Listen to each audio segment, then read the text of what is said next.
Hello and welcome to Dialogue. I'm Yang Rui in Beijing.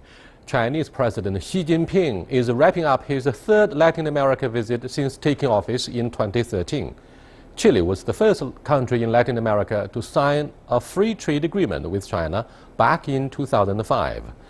Two-way trade in 2015 was nearly 5 times that of a decade ago.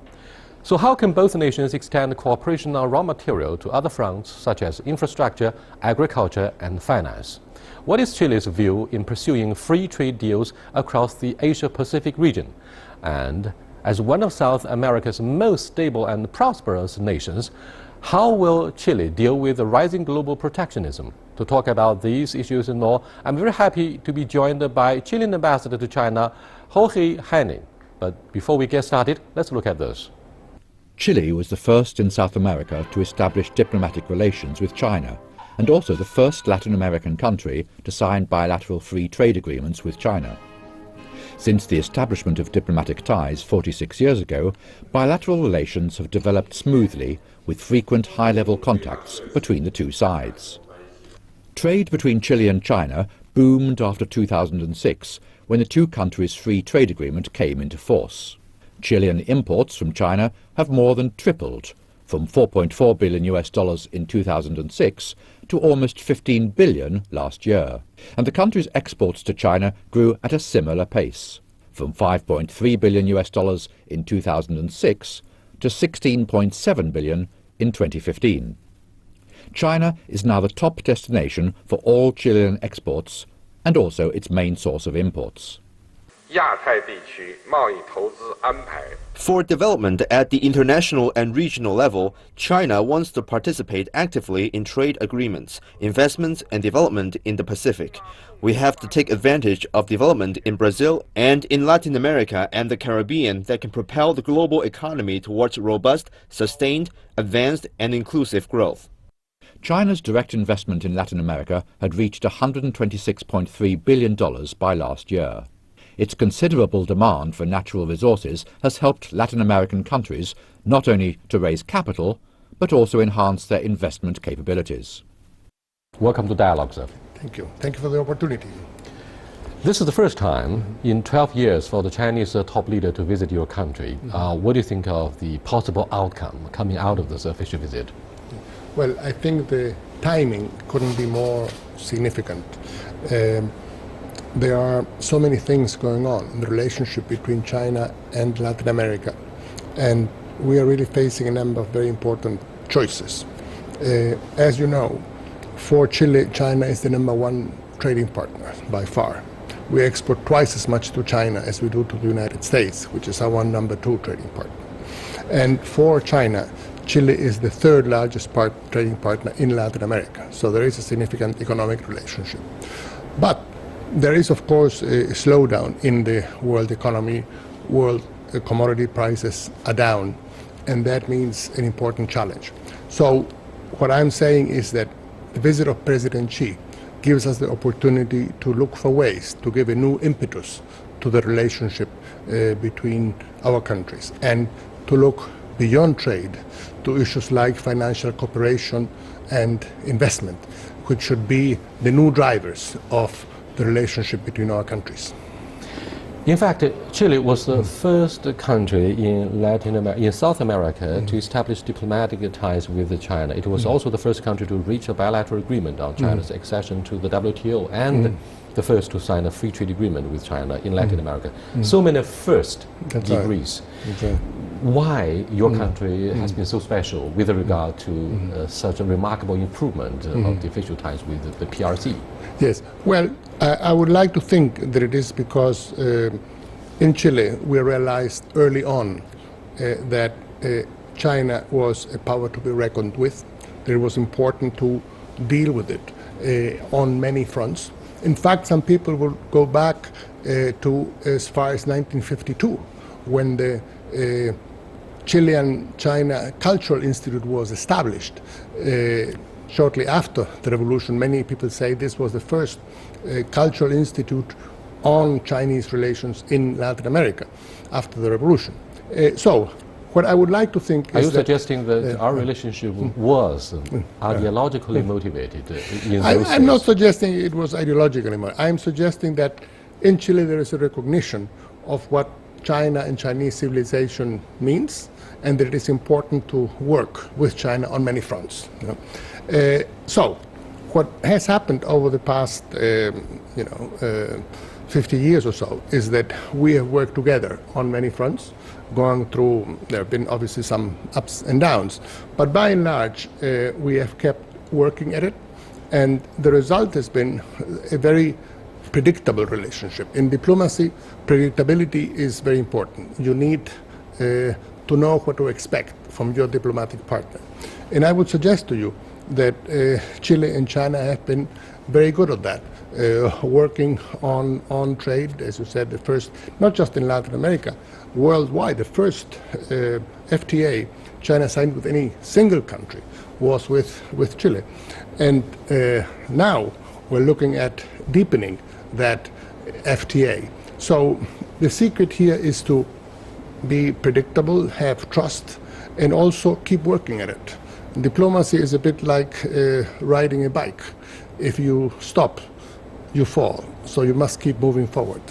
Yeah, we see obviously the growing momentum in further improvement of the business ties between our two economies. Chile has been the largest producer and exporter of copper, and China the biggest consumer. Therefore, we see the highly complementary economic relationship. China has become the main sales market for Chilean fruits. In 2015, for example, around 98% of imported blueberries and over 80% of imported cherries in the Chinese market are from Chile. That's right. So, will this be viewed as a major catalyst for further improving our business collaboration? Yes, well, I see there are two items here. Copper, of course, Chile is, as you quite rightly say, biggest producer and exporter of copper. We have 29% of the world's reserves of copper, and China is the main consumer. Now, what we need to do, though, is to move forward on that front as well and have more of that copper refined in Chile. Wait a minute, since we are all familiar with the assumption that Chile could be one of those economies that suffer the resource curse. Yes. Given the significant drop in commodity prices and the obvious slowdown and new normal, do you think the economic ties will also suffer accordingly in the first place? And then we talk about diversification of the investment and trade between our two sides. Sure.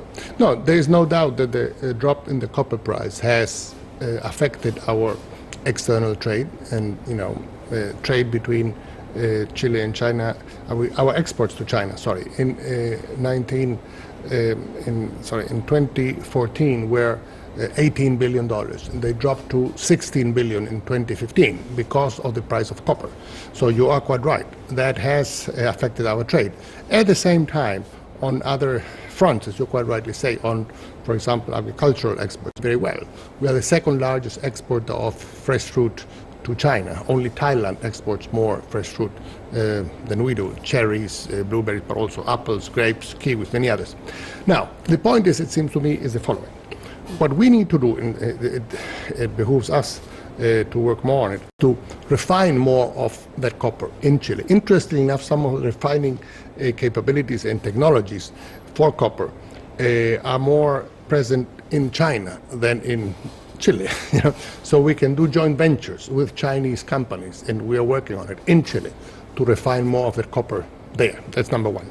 And number two, not just in fresh fruit, but also in wine, in meats, and seafood products.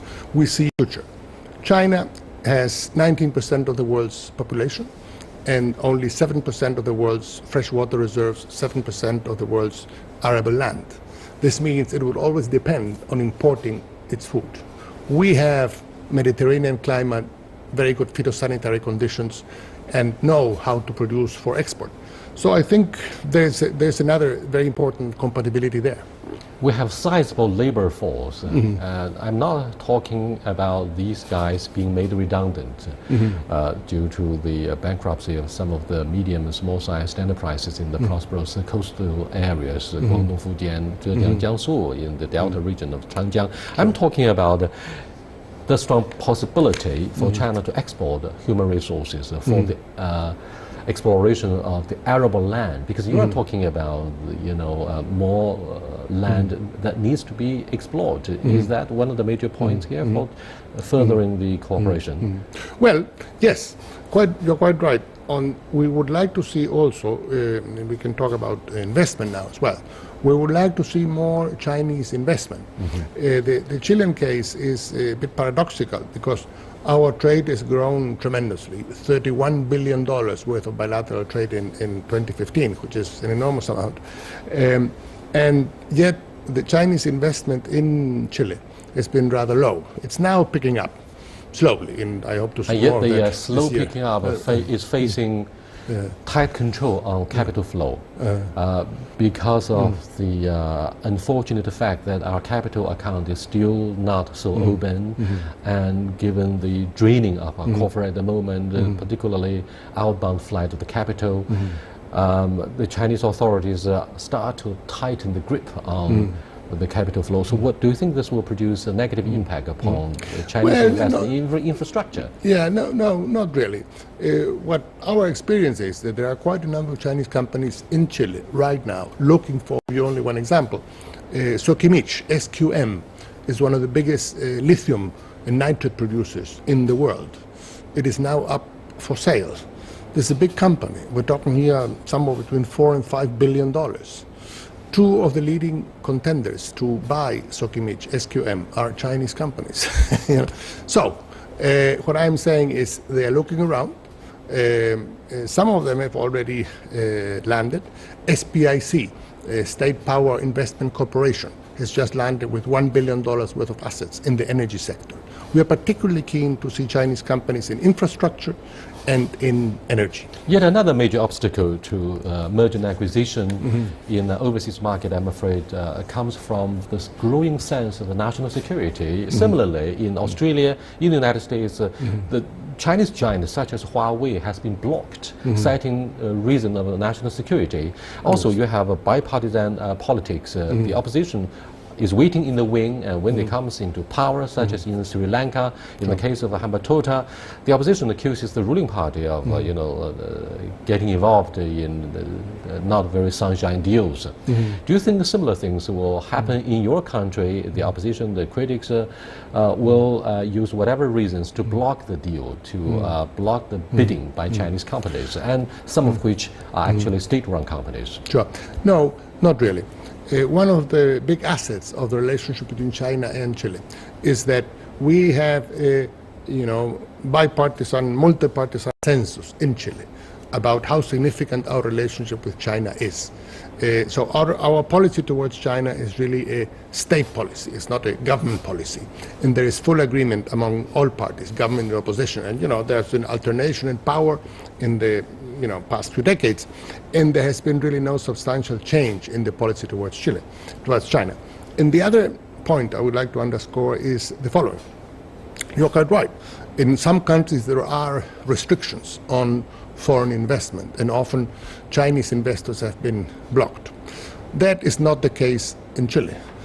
We have a very open economy, perhaps the most open in the region, one of the most open in the world. We have no restrictions on foreign capital coming in, and we have no restrictions, for example, on buying agricultural land by foreign companies. On the contrary, we welcome it with open arms.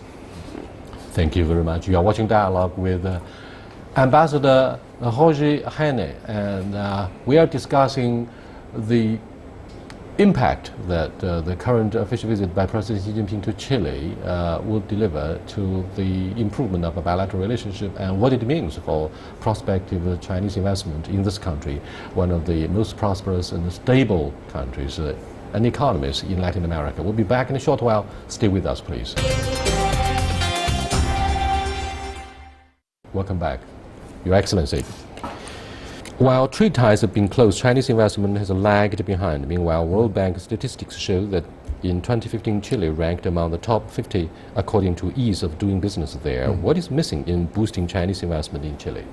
Well, what has been missing, it seems to me, is Chinese companies realizing that these tremendous opportunities that are in Chile demand a certain effort on their part. You see, in other countries in the region and elsewhere around the world, government sign government-to-government contracts. You know, you build a dam for me, and for this amount of money, a deal is signed, and that's it.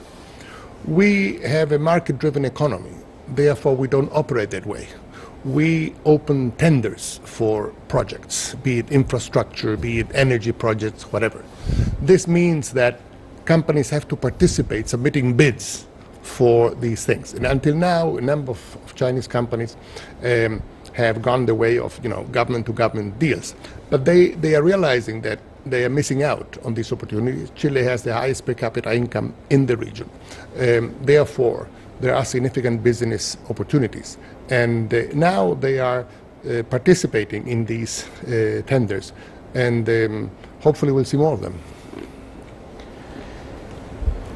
The whole world is aware of President Xi Jinping's ambitious initiative of One Belt, One Road, and Chile, to my knowledge, wants to benefit from the Chinese vision, which means being inclusive, co-prosperous, and a pursuit of a win-win situation, unlike some kind of superpower which excludes China from TPP.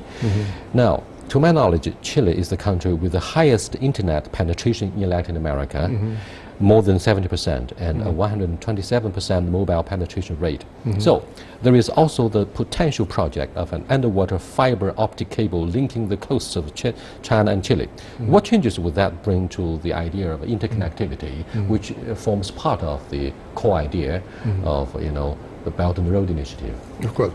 Well, we are very excited about that particular project. A memorandum of understanding has been signed between the Chinese government and the Chilean government to undertake a feasibility study.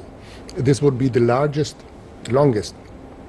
underwater internet fiber optic cable, about 19,000 k's. From a technical point of view, I am told that it is perfectly feasible, but it would be a first in the sense there is currently no direct internet cable between Asia and South America at all, none. There are 50 across the Atlantic, North Atlantic. There is none between Asia and South America. That seems to me is a bit odd. So we are now moving into the era of data-driven economies. The people say data is the new gold. Well, that data has to be sent somehow. And to give you an example, we are working very closely with Chinese astronomers. Astronomers use a lot of data. Chile is sort of the astronomical capital of the world. We have very clear skies in northern Chile. And one Chinese astronomer was telling me that connectivity, although good for normal use, if you want to send large amounts of data, it's slow. And therefore he will often prefer to send it by hand in a stick with some friends that are actually flying to Chile, which is sort of going back to the Middle Ages. So what I'm saying is that we need faster and better connectivity between China and Chile, China and South America. And this project, this underwater cable, will bring it. When the Chinese government sent our first batch of anti-riot policemen to Haiti, helping to maintain law and order there, we heard some noises from the neighboring countries of Cuba, Haiti, I'm sorry, that it could affect the traditional notion of the United States that Latin America has been their backyard, according to the Monroe Doctrine of a couple of centuries ago. Now, do you still feel and foresee such concerns by our American friends about the growing business presence of China, whose presence is no longer ideologically motivated with the end of the Cultural Revolution and the end of the Cold War as well? Sure. Well, I would say that a couple of years ago, the Secretary of State John Kerry, said that the Monroe Doctrine had become obsolete. And, if he says it, who am I to question that? So the Monroe Doctrine belongs to the past. But will President-elect Donald Trump see eye to eye with John Kerry? Well, I don't know about that. But I don't think, he will be reviving the Monroe Doctrine, whatever else he does. Now, it seems to me what is important to understand is that has increased its ties with China in such a way. It is the #1 trading partner, not just for Chile, for Brazil, for quite a number of others, that there is no going back. So for the region today, and particularly for those who see that by 2050, 50% of the world's GDP will be in Asia, this is where the future lies, and books have been written about the so-called Asian century, and we in Chile are determined to associate ourselves with what is happening here. And my American friends, at least, they very much understand that that is the reality of today's world. And I don't see any real concerns or objections. Chile has been the first to establish diplomatic relations and the first to sign FTA, and you give us the world, market economic status. You've been very friendly. Does it mean you could automatically play the pivotal role of serving as a bridge between China and the rest of Latin America? Well, we would like to, whether it works out or not is another matter.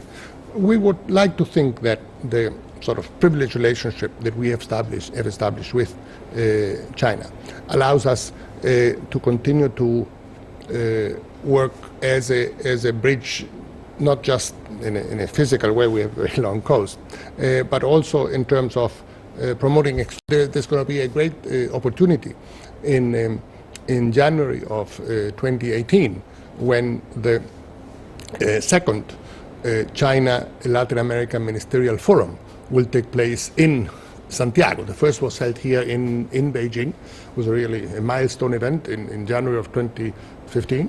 And China, what I find very interesting, very exciting, is engaging Latin America as a region, not just on a bilateral way, but as a region.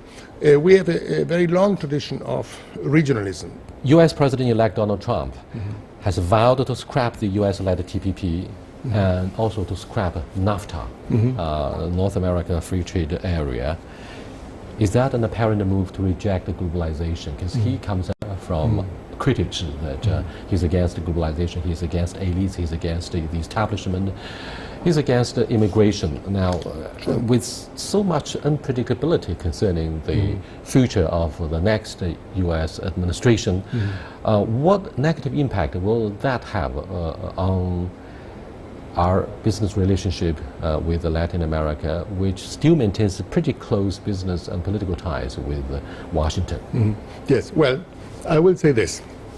The results of the U.S. elections last week are not, of course, the first signal that there has been a strong anti-globalization backlash in the North. Earlier than that, we had Brexit along similar lines.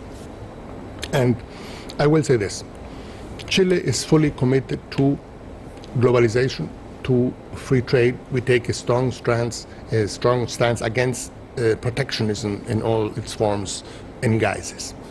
In this new international scenario, we see China as a significant champion of these same causes of free trade, of open economies, of taking a strong position against protectionism. In that sense, we believe that the APEC meeting is a very important opportunity to reassert the importance of trans-Pacific trade, of working together on both sides of the Pacific, and of saying no to those who would like to erect barriers and to champion protectionism. The last question is very much about multilateral trade regime, and but to discuss this, we have to remind our viewers of what President Obama said about China. He says it is the U.S. that would write the rules, not China. And unless China is following up the rules, China will be the adversary to the United States. Having said this, people are well aware of what we have done over the past couple of years, such as the establishment of the AIIB upon China's initiative, as well as listing RMB as one of the major reserve currencies in the special drawing rights basket of the IMF. Does it mean that China will threaten to change the existing international economic order, or are we going to jump on the wagon and further benefit from the existing international economic order? But that doesn't mean no improvement will have to be made to live up to the expectations of the emerging markets, not just about China, but Russia, Brazil, South Africa, and perhaps one day other Mexico and other resilient economies in the middle ranking. Yes, well, I will say this. What we are seeing is some very serious threats to the liberal international trading order that has existed since the end of World War II. It is my belief that China is one of the countries that has benefited the most from this regime. So is Chile. And it seems to me that particularly in the very iffy and problematic international economic situation that we're living in now, to see some trends that some people compare the situation to what we saw in the late 20s and early 30s when protectionism arose, tariffs rose up, and we know how that impacted the world economy. So if anything, we need to push for more trade, for more cross-border investment, and those are the things that will bring progress to our countries. And it seems to me that on those issues, although very far apart, Chile is a much smaller country, needless to say, but on those issues, China and Chile see very much eye to eye. What I find fascinating in the current situation, and this is something that, say, if anybody had put this on the table 10 years or even 5 years ago, he would have probably been laughed out of the room, that with current developments, the country that is emerging as the strongest champion, the strongest defender of the liberal established international trading order as we have known it is China. So in that sense, I would say it is not a threat, quite the contrary. It seems to me in some ways it's sort of the last best hope for continuing an international order that has been in many ways very beneficial to many countries around the world, not all obviously, but too many. And it seems to me that for countries in Latin America and for Chile in particular, that are still getting sort of the great leap forward into development, to associate ourselves with China in this endeavor of keeping this international order, of promoting open economies, of promoting more trade and investment across the Pacific and across the world, is something very much worth doing. Thank you very much. Thank you. We'll bring you back to discuss what's going to happen next. Until then, goodbye.